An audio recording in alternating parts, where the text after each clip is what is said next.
Now we have Mark Kuhr, the CTO and co-founder of Synack, who's going to be helping run the second phase of Hack the Pentagon. Mark, what is this second phase going to look like to an outsider, somebody who might want to join in and get involved, or just somebody who likes to watch these sort of things?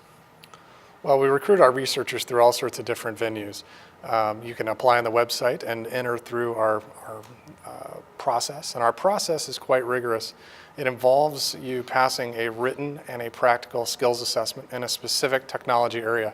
So if you say you're a web app security engineer, that's great, but you have to prove it. And then if you pass that, you go to the next level, which is a identity verification, where we actually use your identity documents and verify them with a third party to verify that they're actually legitimate.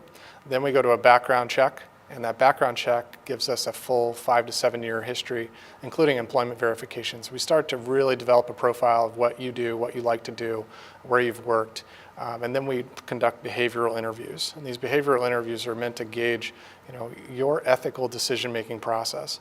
And when you're put in a position where you could potentially make a lot of money or gain access to very sensitive information, we need to make sure you'll make the right call when no one is looking.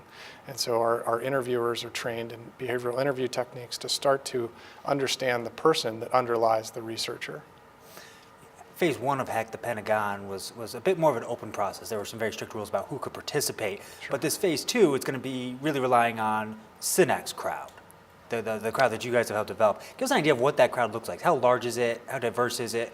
Who makes up your white hat group? Well, we don't give out this specific number. It's several hundred, and they're siloed in different skill sets. So if we have a project that is an embedded system, for example, we may have researchers that are specifically skilled in reverse engineering hardware. We may have some that are firmware specialists. We may have some that are IoT, mobile device type specialists, or web apps if there's a web app layer. And what Synack does is combine all of those skill sets into a matrix team and brings that team to the table to actually achieve the mission goals. And those mission goals are set out in advance during a scoping process with our clients. So if you bring us a device and you say, hey, I want to tear this down just like an adversary would, because I'm going to start selling this in Russia.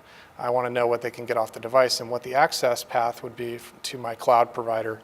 Are they going to be able to access my entire cloud? And we take those goals with the challenge scoping exercise and brief them to our matrix team, and they assault it like any adversary would. And we take this technique not lightly. We ensure success, and we use the bounty-driven model that we have to get the outcomes that we need to have for the client. Excellent. What do you expect, having watched what happened with the first phase, what do you think the Pentagon and Synack will learn from Phase 2? Well, Phase 2 is great because it's the Pentagon continuing to innovate and continuing to drive toward a model that lets them perform this kind of testing as systems are developed through that acquisition process. And I think what we're going to learn is the type of scale that we need, the different skill sets we need, and how we actually want to conduct challenges that fit into the acquisition process.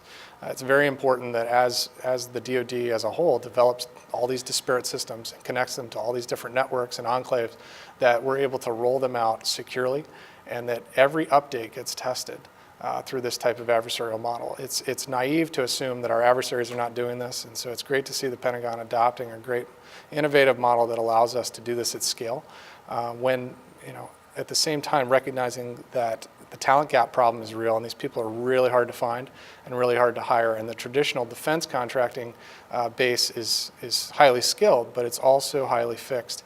And it's great to see us opening up that pool a bit to people that want to do a great job for their country.